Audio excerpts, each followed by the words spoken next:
Hey, Happy New Year. Well, probably when you see it's already Happy New Year for you. Oh, and New Year, happy or otherwise. It's New Year's Eve here, another few hours to go. I had a lovely dinner, the fire is on, the dishwasher is on already. The husband and the kids have gone to the shop to get some ice cream. So I have a few minutes for myself.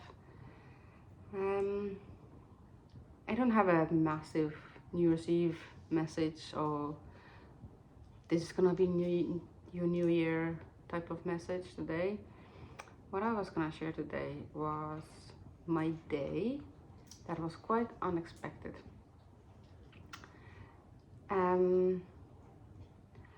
Right from the get-go, this day for me was very heavy, very emotional. Something triggered me. It wasn't even something big, it was just something was reminded inside of me. Well, it was an outside thing reminding something that brought out to the surface something inside. So it was a very difficult day for me. A big day of just surrendering and letting go. I did not expect this at all. I had plans to make Estonian Christmassy, like seasonal food, which takes a long time. I was gonna go to the shop, get myself organized, tidy up the house, have a lovely sit down dinner. We Estonians celebrate New Year's Eve quite a lot compared to Irish. Irish don't seem to really care much about it, other than the young people go out drinking, but it's not really a sacred or holy or celebrated time really, unless you're somebody in your teens or 20s, you'll go out partying, and that's it. But for us Estonians, we have lots of traditions. It's as big as Christmas. Obviously it's not Christmas, but you know, there's traditions, there's special foods, there's sauna, there's lots of things. Of course, every family has their own things as well, but it's usually a big night. And so I was planning, we don't have obviously big family here or anything, so it was just gonna be me and my husband and the kids, and I was planning to make all this special food. But right off the bat, I was just knocked down emotionally, completely in a deep end. I think I got out of bed finally, like 4 or 5 o'clock. I was literally in bed in a very deep hole. It's a New Year's Eve, so I'm not gonna get too deep into it, but after spending a whole day in my deep emotional hole, with random tears just coming out in random times, I suddenly remembered where this feeling is coming from. I remembered the last time I was feeling this. Now this time it wasn't as bad. I didn't even make that connection, but for like 3 or 4 o'clock, I just remembered I went something very big emotional release, through a very big emotional release in, I think it was in March. I've been doing an ayahuasca microdosing for a few weeks, I don't know, maybe a month and a half, maybe 2 months. I was in Colombia a year ago, where we made our own ayahuasca, and I came back with a little patch. And then I decided to, rather than doing a ceremony on my anything, I decided to microdose ayahuasca. It's not a very common thing to do. It's not very talked about. It's not very, you know, popular and out there thing to do. But I felt like I wanted to do this, so I did it. And the whole microdosing time, I didn't notice anything really. It was just like, oh, this is not doing anything to me. I can just take few more drops. I could take it more liberally. But literally at the end, when I had finished all of my little serving that I had, little tub, then out of nowhere, not under the influence of like actual proper psychedelic dose or anything, but in retrospect, I realized, of course, it was the microdosing of the ayahuasca. I had a real dark night of the soul. I had this day when I was in bed crying so much on and off that I was like completely empty, couldn't cry anymore until I got completely numb. And then I was numb for a while, and then another wave of crying came, and I was letting go of everything. I was like, and it was so deep. And it lasted, then I ended up with this numbness. And I don't care, whatever, too much energy is going into trying to care about this and making that decision and blah, blah, blah, blah, blah. I was like, I just literally don't care about anything. So I was going through this period of where I was just completely numb from just like crying so much. I think I remember that time my eyes were swollen. Still 2 or 3 days later, I would look in the mirror and I still had swollen eyes from the crying I've done.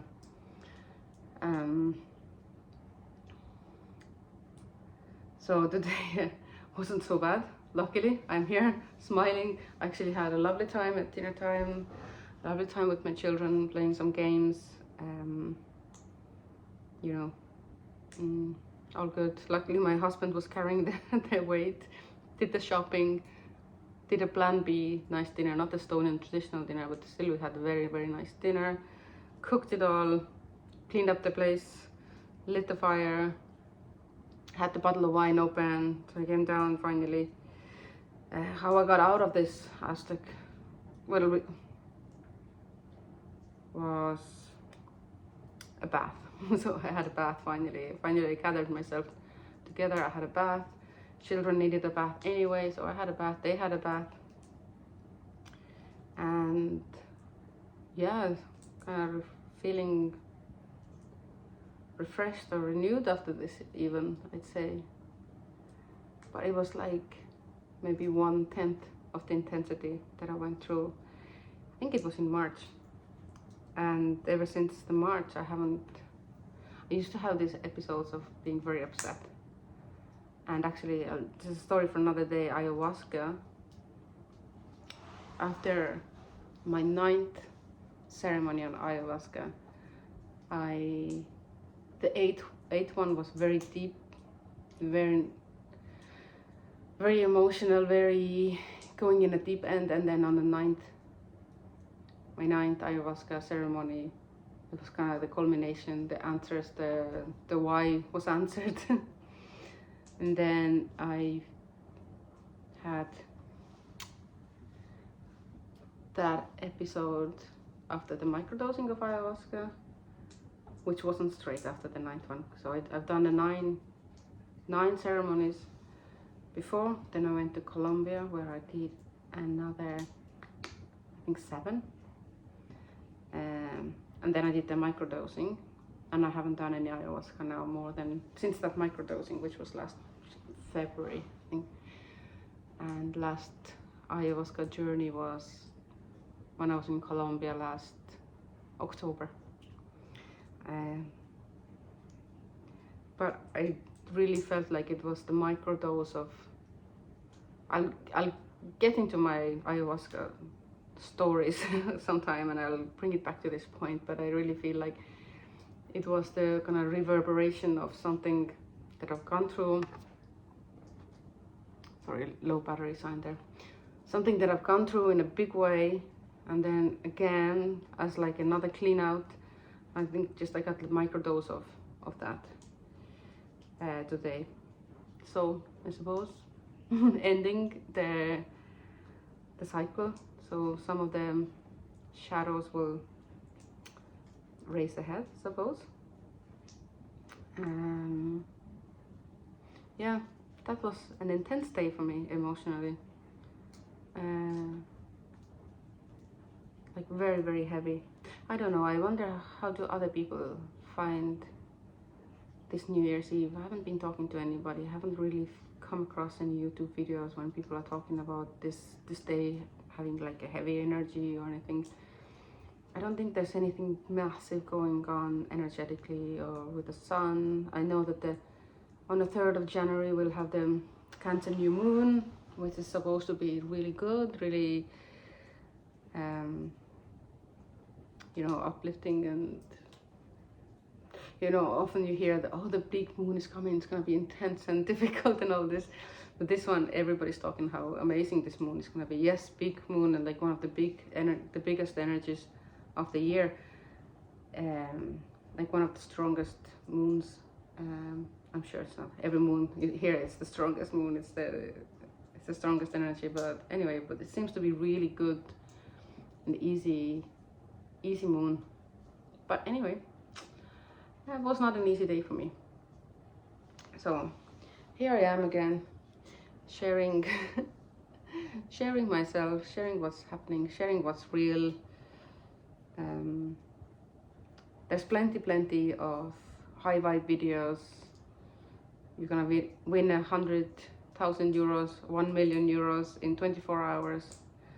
If you hear this message, it's a sign for you. You meet the love of your life in the next 24 hours. There's lots of those things, and there's lots of inspirational videos out there. So if you don't want to hear about me complaining, not complaining, I'm just sharing what's real for me, what's going on. So since I had an intense day, therefore I'm here to share that I had an intense day. Now I feel so much better. Lovely food on my belly. We're gonna have a Christmas cake. Who knows, in Ireland they have this Christmas cake where they light the whole Christmas cake in fire. Maybe I'll add a little video of it here if I figure out how to do it. I'm too lazy to open my laptop or figure things out on the computer. So if there's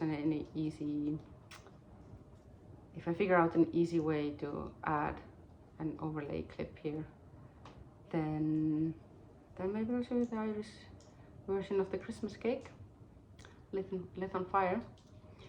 So that's our plan today. Very quiet night here, which is good. I'm ready. Ready to gonna sit down and be with myself and contemplate and start the new year. Really ready for the new year. I'm thinking of going for a mushroom ceremony on the 2nd, and Kambo. Who knows about Kambo? It's very deep cleansing, emotionally, spiritually, physically. So I'm thinking of, obviously I haven't still started my diet and my off coffee and my off alcohol and all those things every day. I'm like, oh, I failed again. Sure, I'll have it today. I'll be better tomorrow. And then as the New Year's Eve came closer, then I was like, I don't even bother. Like, why am I starting a new no alcohol rule on the 30th? If tomorrow is Christmas Eve, let me enjoy the Christmas Eve and start on the 1st. And then the 1st is always a very hard day to start, because if you had a few drinks, then you, sorry, I'm playing with some Lego here. A whole floor full of Lego. So a little bit distracted. Little fidget toys for me. So 1st of January is always very hard to start anything, especially diet and coffee wise for me, because obviously Christmas, no, the New Year's Eve, there'll be a few drinks, and then next morning you'll be like, oh, just today I'll have some coffee. Oh, I need some greasy naughty food for breakfast. So maybe my new year starts after that mushroom and Kambo. So Kambo is perfect little kickstart to start your good habits, because it literally gives you a very, very good clear out. If I end up doing the Kambo and the mushroom, I'll talk more about it. I'll talk what Kambo is more about it if I decide to do it. I still haven't decided. but I'm gonna feel like, especially after today's, I was actually saying no to this opportunity first, and after the day that I had today, I was like, no, I just need to go and do something to kind of mark the new start, mark the new year. We are so, our society is so much of like mark the new start of the year with a glass of champagne and lots of good yummy food, but just overeat, overdrink, stay up all hours, and then the next day, I just always remember 1st of January is just such a wreck. Well, it's just me and my husband here, so we're not going to be drinking until 6 o'clock in the morning, going crazy. But still, we sometimes like to sit up and talk and, you know, you sip the wine and you don't even realize before the bottle is gone. And then like, oh, well, we have a glass of Baileys. That's life. Well, for some people. I have plenty of friends who actually don't drink at all. And I'm like, how do you do this? How do you not never drink? I have a friend who went off coffee just like this, maybe just overnight, maybe 2.5, maybe almost 3 years ago. She just decided, yeah, I'm gonna be off coffee. Somebody commented one of my videos when I was talking about going off coffee and alcohol. It's like, oh, coffee, yeah, just treat yourself. It's nice to have a cup of coffee, yeah. It's true. Tonight, the cup of coffee is not the problem. It's for me, it's when I feel that I have an unhealthy relationship with the cup of coffee. That's the problem. But I actually also believe that coffee is a big problem. I think culturally it's very much accepted drug, like sugar is. Just culturally accepted drug, but that's what it is, it's a drug. And coffee, the way we use it as a drug exactly as well, just to, you know, alleviate your symptoms, which, yeah, to a certain extent. The same with alcohol, you know, a glass of wine with the dinner once a week or every now and then is not a problem. Shopping in itself is not a problem, but it becomes a problem for some people as an addiction, which actually I've been through as well, to a certain extent. But even running can become an addiction, going to gym, anything. For about 2 years ago, I started to go out dancing so much. So I dance Latin dances, mostly salsa.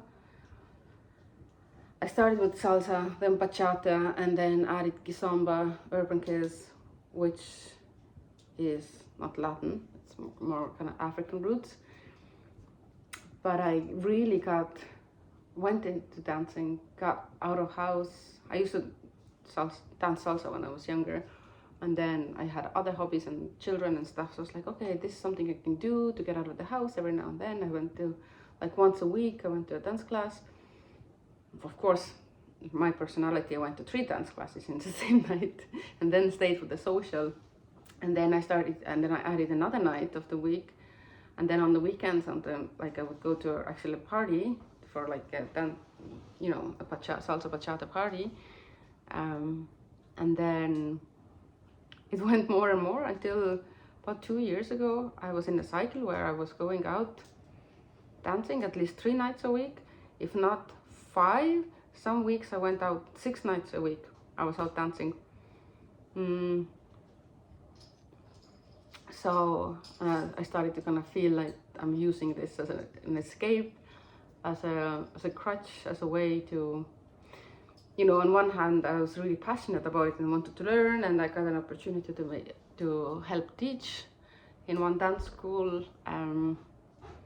So that was amazing opportunity. I was like, yeah, I'll take that. Plus my own dance classes that I wanted to do. Plus then I started to want to, to get into Brazilian souk as well. So I started to I tried to add souk classes.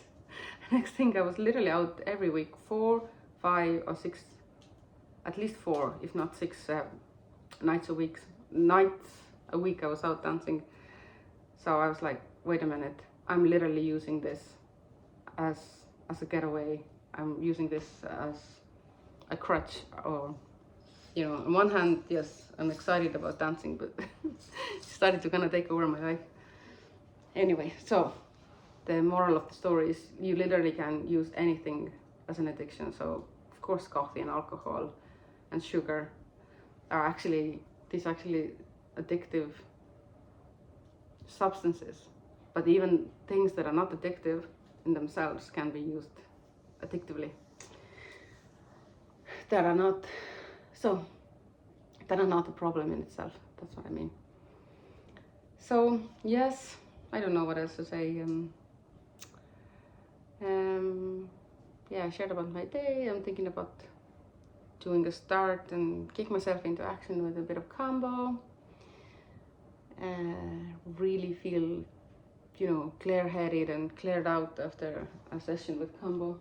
So another way that I find it really helps me to get going on healthy habits is usually fasting. If I do a good 3 to 6 day fast, you know, after that you don't, well, maybe some people do, but I feel really like I'm in a flow.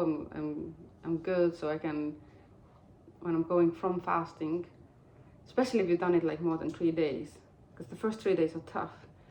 4th, 5th, 6th day, the hunger kind of goes away, and you're not like starving, ravenous. If you just fast for 1 day and then you eat, you're like, ah.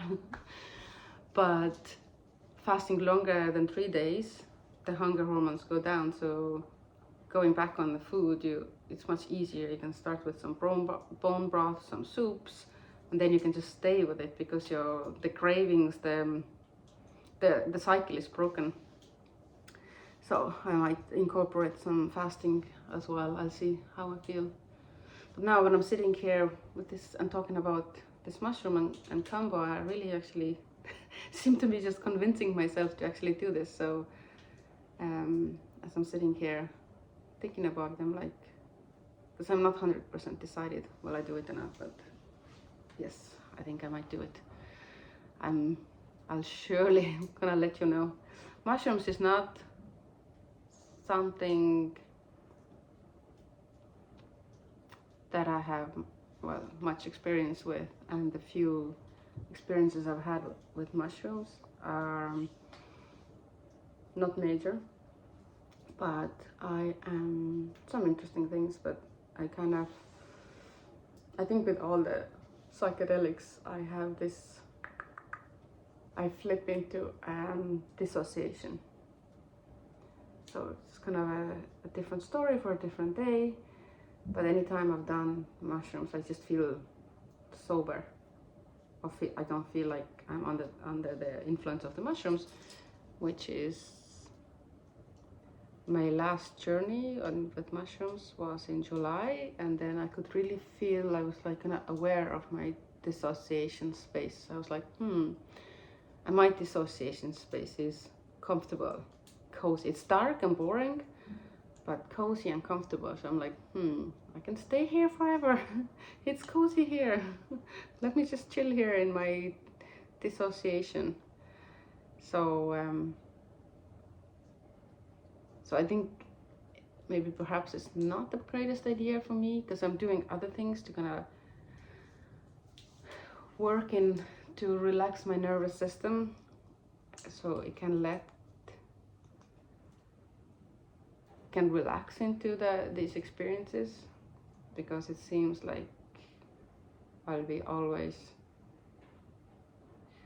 explain something here. It won't, if you hear this, you hear this. If you're here for it, you're here for it. I won't say explain this in the title or in the description box or anything, but here's something I've learned, is that when your body goes into this dissociation space, physically it will create a lot of morphine-like substance, and which is counteracting the psychedelic. So a lot of people, me included, have had experiences. Here's my doggy. Have had experiences with psychedelics, and they come back and they're like, oh, I didn't feel anything. That was nothing. I was just having a nice cozy nap. But what I've learned is, sorry, I'm distracted with my doggy. What I've learned is that the psychedelic on board is working, but when your body is producing this high, I've heard even like 8 milligrams of morphine your body might produce, which is a lot of morphine. So yes, you have the psychedelic on board that's working, but your body has flipped into this freeze state.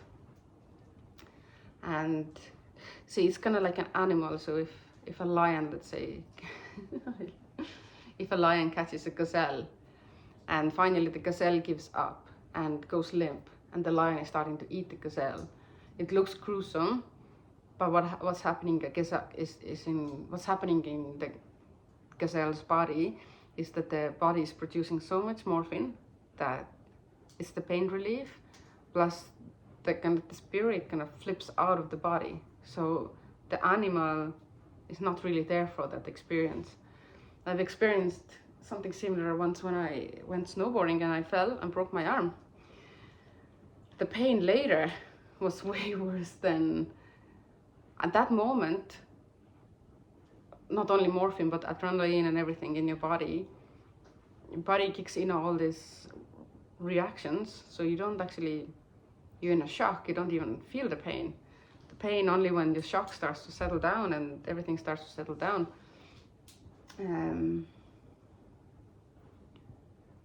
You're starting to feel the pain. So definitely the pain after, when they were trying to pull my fingers straight and pulling the bones together, like to make them aligned, that even with the medication, that was way worse than the actual accident. So anyway, the same mechanism happens with for a lot of people with psychedelics, me included. So I'm even thinking like, why am I even going for these mushrooms? I might have another like just a cozy nap, just chilling on the couch. Maybe that's what I need. I'm like, oh, I'm just here, but you know, I'm not doing any of these psychedelics for the fun of it anyway, or for the oh, let's have a nice cozy night. I am, all my intention for all the psychedelic work that I've done is to shift something deep enough in me so I can actually shift my life. Because the energy of us, the energy that I'm holding is what's attracting the situations, the people around me. So that to change your life, you basically just, the way to do it is to change your energy. And it's not only the conscious mind of ours that's attracting, it's also, not only, also it's actually mostly the subconscious mind. So let's say I'm doing affirmations or some mirror work, which can be very powerful, depending on the affirmations chosen and depending on many things. But at the same time, if I say 1 minute a day looking in the mirror and saying like, I'm beautiful, I'm beautiful, I'm beautiful, beautiful, meanwhile my subconscious mind goes 24/7, I'm too fat, I'm too this, I'm too that, I'm too ugly, my nose is too big, my whatever ears are too big, whatever might be going on in your subconscious, you can't counteract that with like 2 minutes saying that I'm beautiful, even if you, and then you don't even believe what you're saying. So I think the subconscious mind is creating and attracting a lot of our life. So I found that not only psychedelic work, but many things. I've done many, not only psychedelic, I've done many other things to get in under the hood, to get into the subconscious, to kind of shift things around in there. I don't have a bad life, I have a great life actually. I'm not talking too much about it because I could come here and maybe one day I'm gonna come here and talk about all the amazing things. Obviously I have my home, I have a real tree and a fire and a dog and a cat, and well, I'm talking about the dog here because dog is here now, but I have an amazing husband, two healthy, beautiful, clever, fun, smart children with so much potential, so much love. You know, I have a beautiful little garden. Yes, I wish it was bigger, but it's perfect. I have a little cherry tree there and some raspberries, and I usually grow tomatoes for myself. Have barbecues in the summer. Of course, things could be better. But so anyway, I'm striving for better. So anyway, just my doggy is here lying down with me. Anyway, yes. So more gratitude for next year as well. That's what I'm gonna do. I actually have written onto my wall, on the paper on the wall, to do the whole Ho'oponopono prayer every day. I want to kind of incorporate that into my New Year resolution thing. I don't want to call it resolution, but really, I've taken it down because there was some works happening in the room, some renovation works. But I still have that little poster that I made, and I really should put it back and have more gratitude. I have a lot of gratitude, but should put more effort into more time sitting in gratitude. Yeah, we all should do that. Anyway, my kids will be back soon. I've had half an hour rambling here, sharing myself. Yeah, whatever. Is it New Year probably for you when you see this? If not, then we in Estonia always say happy end of the year, and then happy New Year. In English it's kind of awkward because we only say happy New Year. We don't really wish people that have a happy end of the year. But yeah, well, oh yes, so tomorrow,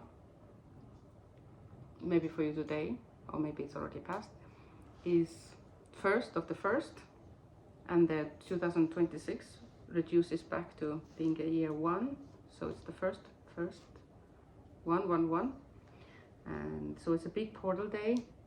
I am gonna be doing, I'll put it in, I will put it, I sometimes say things I'll put into the comments, but I don't always.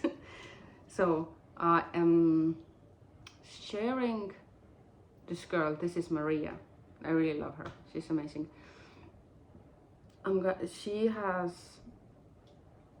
She often does this guided meditations. She actually has a really great app for meditations as well. It's called One Mother app. So if you want to get this One Mother app yourself, I'm not promoting her in a way that I don't know her or I'm not getting paid anything. It's just somebody I follow, and I like her app and I like her meditation. So she does amazing guided meditations, and especially on these big portal days. And actually, if you look up, this is Mariya, she has a video about the portal day of 111.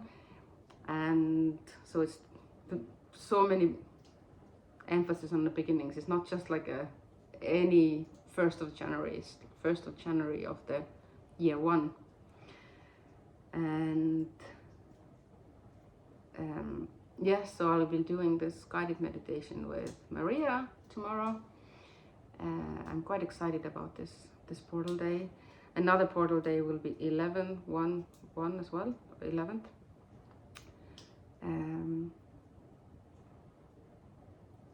That's very exciting. And then the new beginnings, I think energetically many people say that this year is only starting to get going in February. Obviously the Gregorian calendar is a little bit disconnected with the energies of the universe and the energies of the stars and the moon and the energies that affect us. So it's a little bit artificial, but it's in people's consciousness anyway, so it's still powerful. But once February hits and we'll get the Chinese New Year and the snake year turns into a horse year, that'll be the new year even more solidified. But I think things can starting now and then gather more momentum as we get through the winter, and then the spring should be in full swing of things, hopefully, of good things. So yes, if you're hearing this in time, then I really recommend for you all to sit down with Mariya from This is Mariya with her meditation for the 111 portal, and may it be powerful for you. I hope it's powerful for me, and Happy New Year.